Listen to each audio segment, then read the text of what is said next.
नमस्कार। मैं प्रदीप कुमार अपने channel PK target UP board में स्वागत करता हूँ। मैं लेकर आया हूँ आपके लिए very very important derivations chapter first. पहला आप डेरिवेशन देखेंगे चैप्टर फर्स्ट को।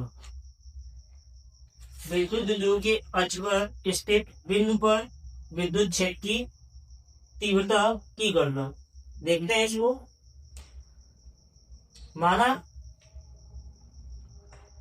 मान लेते हैं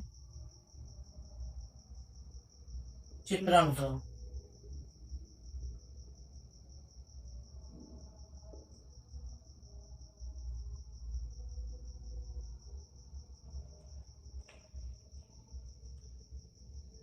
हमें विद्युत द्विध्रुव विद्युत द्विध्रुव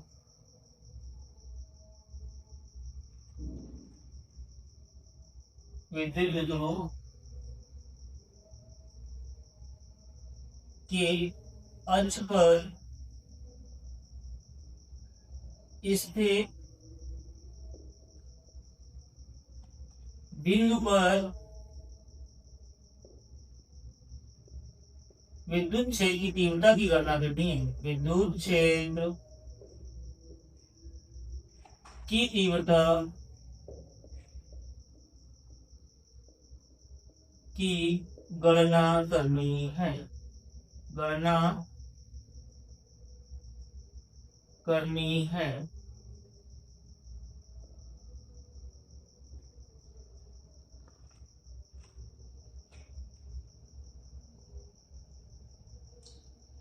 विद्युत द्विध्रुव के केंद्र से विद्युत द्विध्रुव माना विद्युत द्विध्रुव के केंद्र से माना विद्युत द्विध्रुव के केंद्र से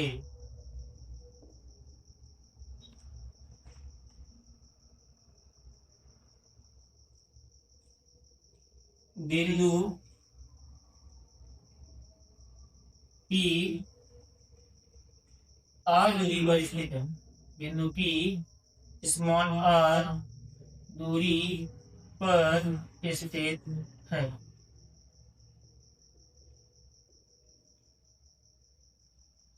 तो वैद्युत द्विध्रुव में आपके पास दो आवेश होते हैं, एक आपका प्लस का और एक आपका माइनस का। तो मान लेते हैं पहला आवेश आपको प्लस का और दूसरा वाला माइनस का। विद्युत द्विध्रुव यह आपका इसका एक केंद्र होता है, इसका नाम दे दिया O। ठीक है। केंद्र ये आपकी पूरी दूरी होती है, 2L का है या 2A का, कुछ भी रह सकते हैं। ठीक है। 2A या 2A, हमने मान ली 2A है, तो ये वाली डिस्टेंस हो जाएगी आप ये, और ये वाली भी क्या हो जाएगी के, क्योंकि ये आपका मिड पॉइंट होता केंद्र, ये भी वो आपकी हो जाएगी के। आपको केंद्र से अक्ष पे देखना, तो यही आपका अक्ष होता है क्षैतिज। इसी से अक्ष से आपको केंद्र से जो डिस्टेंस है वो है आपकी पी बिंदु तक की, वो है आपकी स्मॉल आर। तो यहाँ से यहाँ तक की जो दूरी है आपके पास वो है स्मॉल। केंद्र से विद्युत द्विध्रुव के केंद्र से स्मॉल आर दूरी पर बिंदु पी है, इसकी डिस्टेंस आपकी आर। इस बिंदु पे हमें विद्युत क्षेत्र की तीव्रता की गणना करनी है। तो देखेंगे हम प्लस क्यू आवेश के कारण बिंदु P पर विद्युत क्षेत्र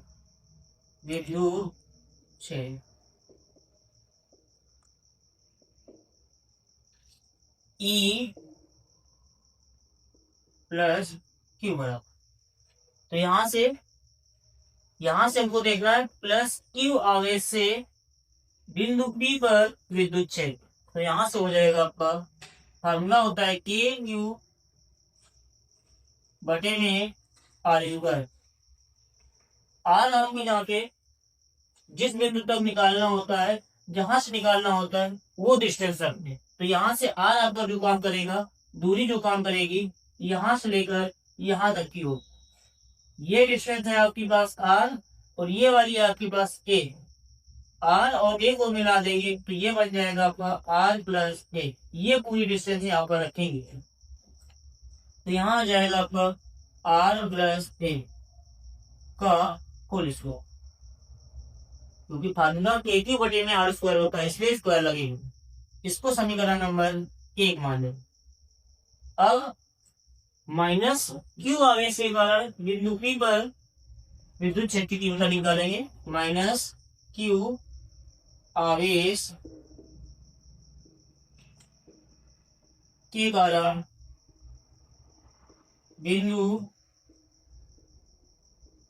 पी पर विद्युत क्षेत्र की तीव्रता, विद्युत क्षेत्र बोले या विद्युत क्षेत्र की तीव्रता बोलो, ठीक है। तो यहां से आपका E माइनस क्यू बराबर होगा के क्यू बटे में आपका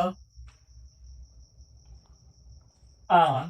तो यहां से हमको यहां तक की डिस्टेंस रखनी है, यहां से लेकर यहां तक की डिस्टेंस चाहिए हमको।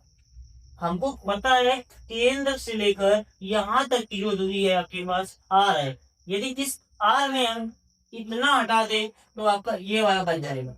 आर में से ए को माइनस कर देंगे तो ये वाली डिस्टेंस आपके पास आ जाएगी आर माइनस का ए। तो दूरी आपके पास तो होगी आर माइनस का ए का होल स्क्वायर। समीकरण नंबर 2। ध्यान से देखिए, जिसका हर आपका छोटा होगा वो वाला विद्युत क्षेत्र आपका बड़ा निकलेगा। इसमें आर के साथ कुछ जोड़ा जा रहा है तो बड़ी संख्या आएगी, तो बड़े से भाग देंगे तो ये आपका मान छोटा होगा। ये आपका आर माइनस का ए है, इसमें आपका हर आपका बड़ा आएगा, इसलिए इसमें भाग करने में ये आपका छोटा आएगा, ये आपका बड़ा आएगा, इसलिए ये मान ज्यादा हो। मतलब विद्युत क्षेत्र ई माइनस क्यू वाला आपका ग्रेटर देन होगा ई प्लस क्यू का। तो यहां से नेट विद्युत क्षेत्र निकालेंगे, नेट विद्युत क्षेत्र। तो यहां से हो जाएगा आपका ई नेट बराबर, ये हो जाएगा आपका E minus Q minus E plus Q. मान पुट कर देंगे ये आ जाएगा आपका ई नेट बराबर ई माइनस क्यू। इस पे जो आपका समीकरण नंबर 2 था, यहां से हम आगे रखेंगे के क्यू बटे में आपका आर माइनस का ए का होल स्क्वायर। यहाँ पे माइनस प्लस क्यू वाला हमेशा रखेंगे, प्लस क्यू के कारण जो आपको विद्युत क्षेत्र की तीव्रता जिसका मान रख देंगे तो ये आपका हो जाएगा के क्यू बटे में आपका ये आपका आर प्लस का ए स्क्वायर दिएगा, ये हो जाएगा आर प्लस ए का होल स्क्वायर। इसके बाद हम इधर यहाँ से आपको ई नेट, यहाँ पे के क्यू है, यहाँ पे के क्यू है, के क्यू आप कॉमन ले सकते हो, बाहर निकाल लेंगे। ई नेट बराबर आ जाएगा आपका ई नेट बराबर के क्यू कॉमन लेंगे तो यहाँ पे अंदर बचेगा आपका 1 बटे में आर माइनस ए का होल स्क्वायर। तो यहाँ आ जाएगा 1 बटे में आर माइनस ए का होल स्क्वायर। इस वाले ब्रैकेट को बड़ा कर दिया माइनस ये आपका यहाँ भी 1 बचेगा तो कॉमन लिया तो ये आ जाएगा 1 बटे में, ये आपके पास जो निकलेगा ये आ जाएगा आपका 1 बटे में आर प्लस का ए स्क्वायर है, आर प्लस का ए का होल स्क्वायर। इसको हल कराएंगे, ई नेट बराबर के क्यू, एलसीएम ले लें, एलसीएम लेंगे कि दोनों में स्क्वायर लगाए, ये आपका एलसीएम हो जाएगा, दोनों अलग अलग है। यहाँ पे हो जाएगा आर प्लस ए का होल स्क्वायर। इससे भाग करेंगे तो ये कैंसिल आउट होगा, इस वाले का ऊपर गुणा करेंगे एक में गुणा करने में कोई फर्क नहीं पड़ेगा। ये आपका बन जाएगा होल स्क्वायर माइनस, लगा है लगा देंगे। इससे इसमें भाग देंगे तो ये कट जाएगा, इस वाले का अंश के साथ गुणा होगा तो ये आ जाएगा r माइनस का a का होल स्क्वायर।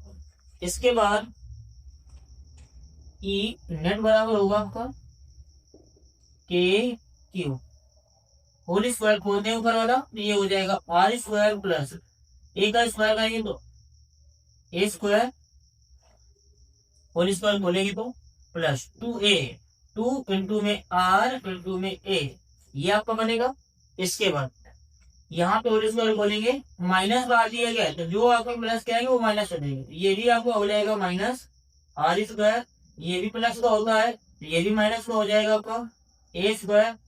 माइनस का फार्मूला था तो इसलिए माइनस बनेगा आपका 2r इंटू में a, तो ये बाहर आपका माइनस दिया गया कि ये आपका हो जाएगा plus 2ra whole upon,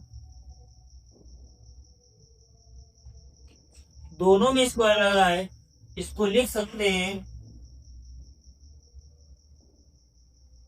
whole upon R square minus का ए स्क्वायर का होल स्क्वायर, क्योंकि इस वाले को आर माइनस ए है ये आर प्लस है, दोनों में स्क्वायर था तो इसका स्क्वायर बाहर इसको काट करेंगे आर माइनस ए, ये बनेगा आर प्लस ए, दोनों में ही स्क्वायर था तो इसको भी बाहर स्क्वायर लगा सकते हैं, ये बन गया ए माइनस बी और ये बन गया ए प्लस बी, ये फासला होता है A square minus B square, इसलिए यहाँ पर ये बन जाएगा R square minus A square.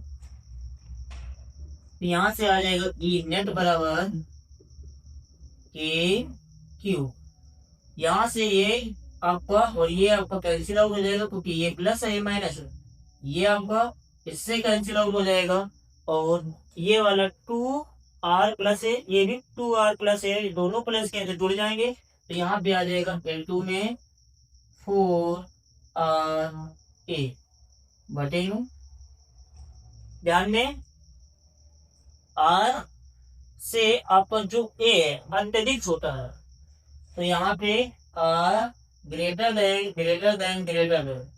a को हम नेगलेक्ट कर देंगे, a को नगण्य मान लेंगे, ये आपका नगण्य हो जाएगा, शून्य रख देंगे इसके साथ, ये आपका नगण्य हो जाएगा तो r स्क्वायर का इसका बाहर आपका स्क्वायर भी लगा है तो ये आ जाएगा r की पावर 4, ये आपका 0 होगा तो उसकी कोई जरूरत नहीं लिखने की, तो यहाँ से आ जाएगा ई नेट बराबर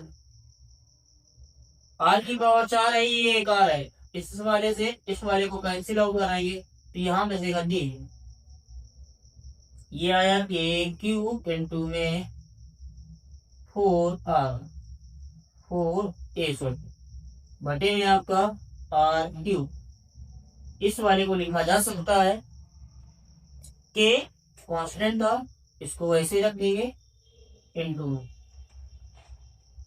क्यू, आपका क्यू बना रहा इंटू में आपका 4a को लिख सकते हैं 2a इंटू में 2, ये आपका द्विध्रुव आघूर्ण होता है p, ये आपका p होता है बटे में आपके पास आर क्यू है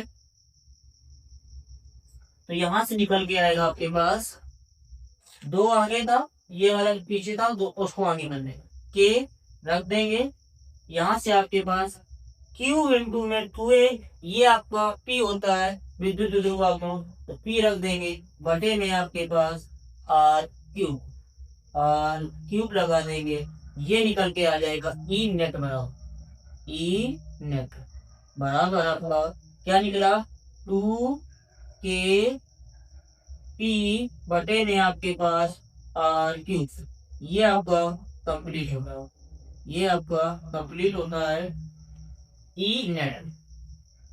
यही हमको याद करना था, बिंदु P पर विद्युत क्षेत्र की तीव्रता की गणना हम लोगों ने कर ली, ये क्वेश्चन आपका कंप्लीट हुआ। यदि वीडियो अच्छा लगा हो तो लाइक शेयर एंड कमेंट्स करें तथा अन्य दोस्तों को अपने जो आपके पास दोस्त हैं उनको शेयर करें।